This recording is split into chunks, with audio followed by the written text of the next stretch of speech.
Chapitre 8. Le maître des potions. Là, regarde. Où? À côté du grand hibou. Avec les lunettes, tu as vu sa cicatrice. Le lendemain, dès qu'il eut quitté le dortoir, Harry entendait murmurer sur son passage. Les élèves qui attendaient à la porte des salles de classe se levaient sur la pointe des pieds pour le voir, ou revenaient sur leurs pas pour le croiser à nouveau. Harry, pendant ce temps, essayait de trouver son chemin dans le labyrinthe du château. Il y avait 142 escaliers à Poudlard, des larges, des étroits, des courbes, des carrés, des délabrés, certains avec une ou deux marches escamotables qu'il fallait se souvenir d'enjamber pour ne pas tomber, ou d'autres qui menaient ailleurs le vendredi. Il y avait aussi les portes qui refusaient de s'ouvrir si on ne leur demandait pas poliment, ou si on ne les chatouillait pas au bon endroit, et d'autres qui n'étaient que des bancs de murs déguisés en portes. Il était aussi très difficile de se souvenir où les choses se trouvaient, car tout bougeait sans cesse.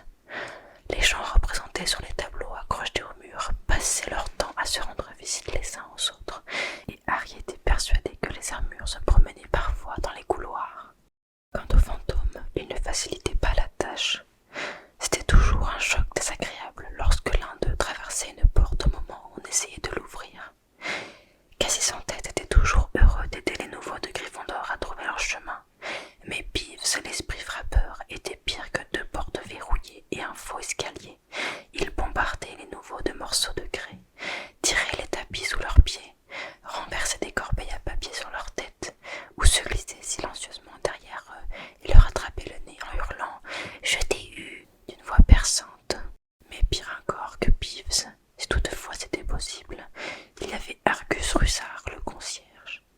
Harry et Ron avaient réussi à se le mettre à dos dès le premier jour. Russard les avait surpris alors qu'ils essayaient d'ouvrir une porte qui, par malchance, s'était révélée être l'entrée du couloir interdit du 3e étage. Il avait refusé de les croire lorsqu'ils lui avaient expliqué qu'ils s'étaient perdus. Il était convaincu qu'ils avaient tenté de la forcer exprès et il les avait menacés de les enfermer au cachot. Heureusement, le professeur Quirrell qui passait par là était venu à leur secours. Russard avait une chatte qui s'appelait Miss Teigne, une créature grisâtre et décharnée, avec des yeux globuleux qui brillaient comme des lampes à l'image de ceux de son maître. Elle sillonnait les couloirs toute seule et dès qu'elle voyait quelqu'un commettre la moindre faute, ne serait-ce que poser un orteil au-delà d'une ligne interdite, elle filait prévenir son maître qui accourait aussitôt en soufflant comme un bœuf. Russard connaissait les passages secrets de l'école mieux que personne, à part peut-être les jumeaux Weasley, et pouvait apparaître aussi soudainement que l'un des fantômes. Tous les élèves le détestaient, et nombre d'entre eux auraient été ravis de donner un bon coup de pied à Miss Teigne. Lorsqu'on avait enfin réussi à trouver la salle de classe, il fallait arriver à suivre les cours, et Harry découvrit très vite que l'exercice de la magie ne consistait pas seulement à brandir une baguette magique en marmonnant quelques paroles un peu bizarres. Chaque mercredi soir, il s'observait le ciel au télescope et apprenait les noms des étoiles ainsi que les mouvements des planètes. 3 fois par semaine, il étudiait les plantes et les champignons étranges dans les serres situées à l'arrière du château, sous la direction d'une petite sorcière joliment potelée qui s'appelait le professeur Chourave. Les cours les plus ennuyeux étaient ceux d'histoire de la magie, qui étaient enseignés par le seul professeur fantôme du collège. Alors qu'il était déjà très vieux, le professeur Pins s'était endormi devant la cheminée de la salle des professeurs, et quand il s'était levé le lendemain matin pour aller faire sa classe, il avait laissé son corps derrière lui.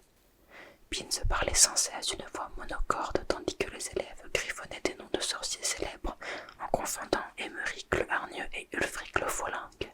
Flitwick, le professeur de sortilège, était un minuscule sorcier qui devait monter sur une pile de livres pour voir par-dessus son bureau.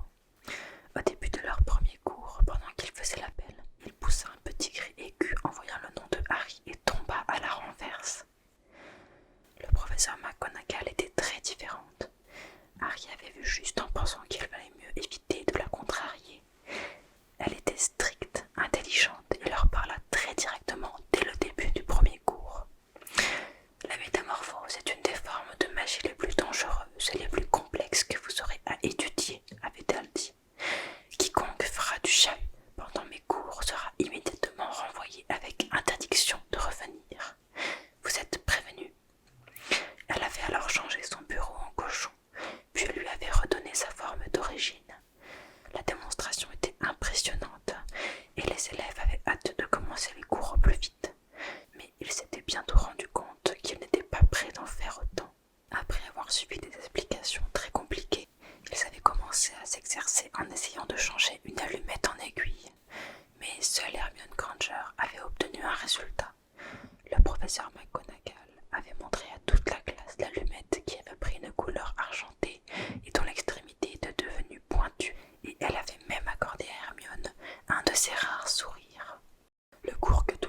nymphomanie et qu'il craignait de voir arriver un jour à Poudlard.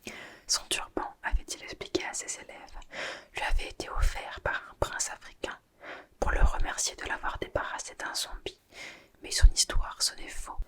Quirrell, en effet, avait été incapable de raconter comment il avait combattu le zombie. En plus, le turban dégageait la même odeur que la salle de classe, ce qui avait fait dire aux jumeaux Weasley que le professeur l'avait rempli d'ail pour se protéger en permanence des vampires. Harry constata avec un grand soulagement qu'il n'avait guère de retard sur ses camarades. Nombre d'entre eux avaient également été élevés dans des familles de moldus, et tout comme lui, ne s'étaient jamais doutés qu'ils appartenaient au monde de la sorcellerie. Il y avait tant de choses à apprendre que même quelqu'un comme Ron ne tirait pas grand avantage de son appartenance à une vieille famille de sorciers. Le vendredi, Harry et Ron avaient trouvé tout seuls le chemin de la grande salle où était servi le petit déjeuner. « Qu'est-ce qu'on a aujourd'hui » demanda Harry. « Un cours commun de potions magiques avec les Serpentards, dit Ron. C'est Rogue qui est leur directeur. On dit qu'il essaie toujours de les avantager.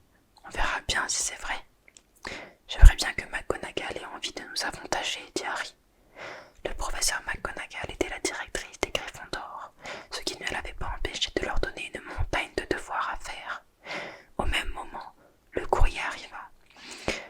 Harry s'était habitué à voir entrer chaque matin dans la grande salle, au moment du petit déjeuner, une centaine de hiboux qui tournoyaient au-dessus des tables en laissant tomber lettres et paquets sur les genoux de leurs propriétaires. Jusqu'à présent, Hedwige n'avait rien apporté à Harry. Parfois, elle venait le voir pour lui mordiller l'oreille et grignoter un morceau de toast avant de retourner dans la volière réservée aux hiboux. Ce matin-là, cependant, elle vint voleter entre la confiture et le sucrier et déposa une lettre dans l'assiette de Harry. Il déchira aussitôt l'enveloppe et en sortit un mot griffonné à la hâte. « Cher Harry, je sais que tu es libre le vendredi après-midi. Est-ce que tu aurais envie de venir prendre une tasse de thé avec moi aux alentours de 3 heures? Je voudrais bien savoir comment s'est passée ta première semaine. Réponds-moi en m'envoyant Hedwige, Hagrid. » Harry emprunta la plume de Ron et écrivit rapidement au dos du morceau de papier. « D'accord, à tout à l'heure. » Puis il confia le message à Hedwige qui l'emporta vers son destinataire. La perspective de prendre le thé avec Hagrid mit un peu de baume au cœur de Harry, car le cours de potions magiques fut sans nul doute la pire épreuve qu'il ait eu à subir depuis son arrivée au collège. Lors du banquet de début d'année, Harry avait senti que le professeur Rogue ne l'aimait pas beaucoup. À la fin du premier cours de potions, il se rendit compte qu'il s'était trompé. En réalité, Rogue le haïssait. Le cours avait lieu dans l'un des cachots.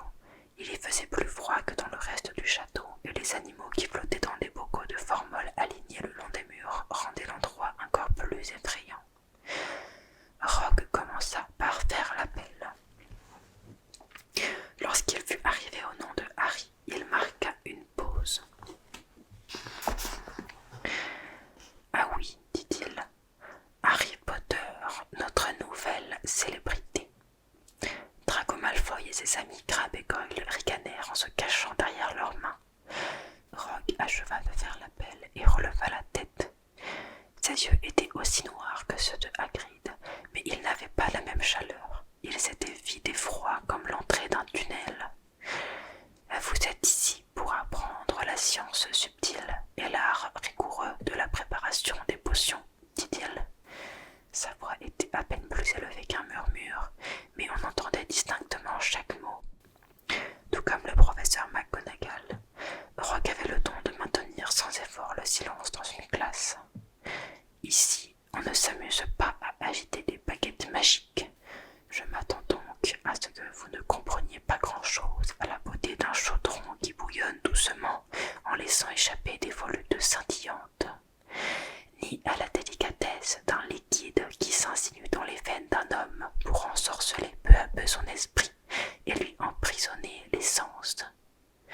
Je pourrais vous apprendre à mettre la gloire en bouteille, à distiller la grandeur et même à enfermer la mort dans un flacon, si vous étiez autre chose qu'une de ces bandes de cornichons à qui je dispense habituellement mes cours. » Cette entrée en matière fut suivie d'un long silence. Harry et Ron échangèrent un regard en levant les sourcils.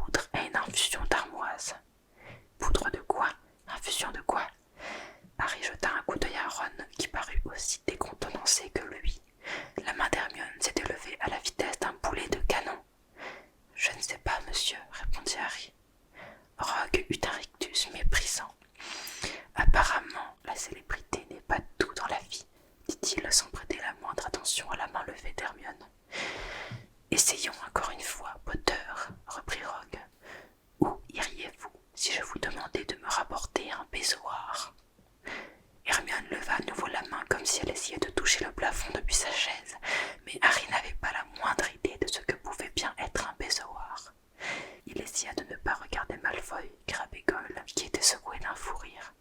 « Je ne sais pas, monsieur, dit-il. Vous n'alliez quand même pas vous donner la peine d'ouvrir un de vos livres avant d'arriver ici, n'est-ce pas, Potter ?»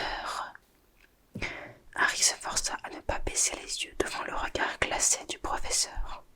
En fait, il avait bel et bien ouvert ses livres quand il était encore chez les Dursley, mais Rogue ne pouvait pas exiger de lui qu'il ait retenu tout ce que contenait le manuel intitulé « 1000 herbes et champignons magiques ».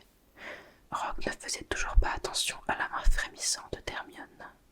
« Potter, reprit le professeur, quelle est la différence entre le Napel et le Dulou ?» Cette fois, Hermione se leva, la main toujours tendue au-dessus de sa tête. « Je ne sais pas, » répondit Harry avec calme, « mais je crois qu'Hermione le sait.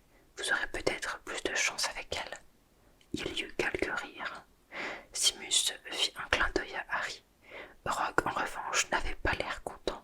« Asseyez-vous, lança-t-il à Hermione.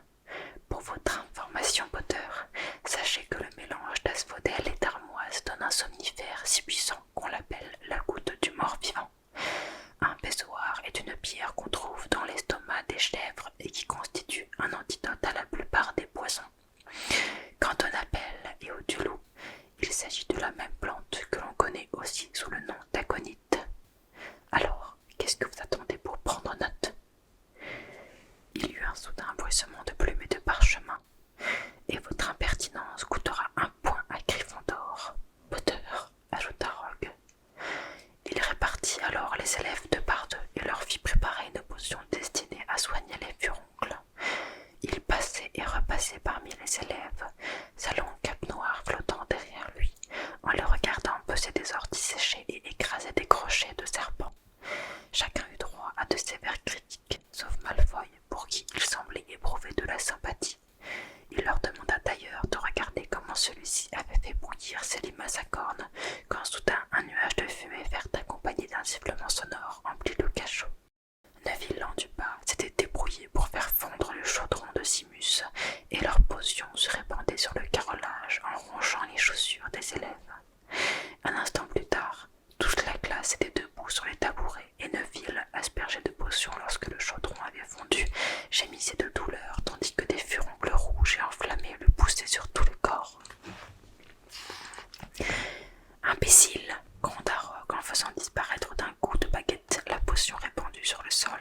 « J'imagine que vous avez ajouté les épines de porc-épic avant de retirer le chaudron du feu. » Neville pleurnichait et des furoncles lui poussaient à présent sur le nez. « Emmenez-le à l'infirmerie, » ordonna Rogue à Simus. Puis il se tourna vers Harry et Ron, qui avaient préparé leur potion à côté de Neville.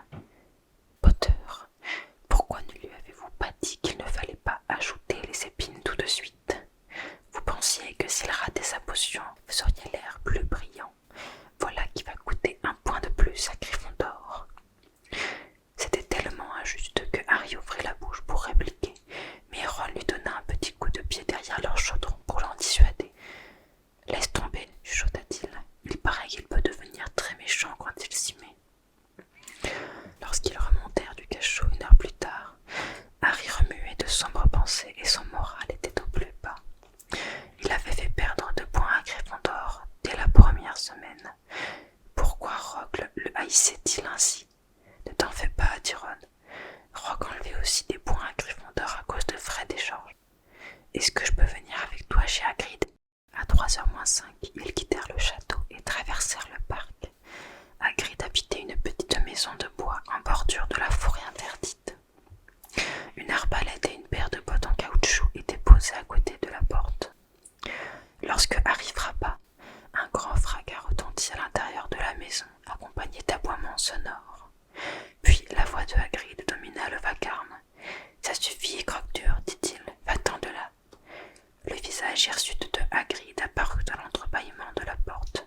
« Du calme, croque-dur. » Il fit entrer Harry et Ron en s'efforçant de retenir par son collier un énorme molosse noir. La maison ne comportait qu'une seule pièce. Des jambons et des faisans étaient suspendus au plafond et une bouilloire en cuivre était posée sur le feu. Un coin de la pièce était occupé par un lit massif recouvert d'une courte pointe en patchwork. « Faites comme chez vous, dit Hagrid en lâchant Croque Croque-Dur qui bondit aussitôt sur Ron et entreprit de lui lécher consciencieusement les oreilles.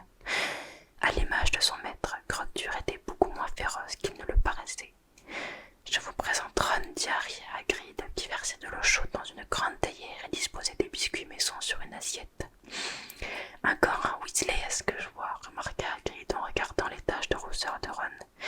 J'ai passé la moitié de ma vie à poursuivre des frères jumeaux quand il leur prenait l'envie d'aller faire un tour dans la forêt. Les biscuits faillirent leur casser les dents, mais Ron et Harry firent semblant de les trouver délicieux. Ils lui racontèrent leur première semaine de classe, pendant que Croque-Dur, la tête posée sur les genoux de Harry, bavait abondamment sur sa robe de sorcier. Harry et Ron furent enchantés d'entendre Hagrid qualifier Rusard de vieille ganache. Et un de ces jours, j'aimerais bien présenter son horrible mystaigne à Croque-Dur. À chaque fois que j'entre dans l'école, elle me suit partout. Impossible de se débarrasser d'elle. C'est Rusard qui me l'envoie.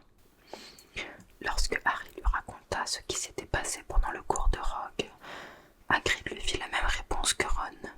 Il ne fallait pas y prêter attention. Rogue n'avait jamais aimé grand monde parmi ses élèves. Mais moi, on dirait vraiment qu'il me hait, insista Harry. Tu dis des bêtises, assura Hagrid. Pourquoi donc te haïrait-il?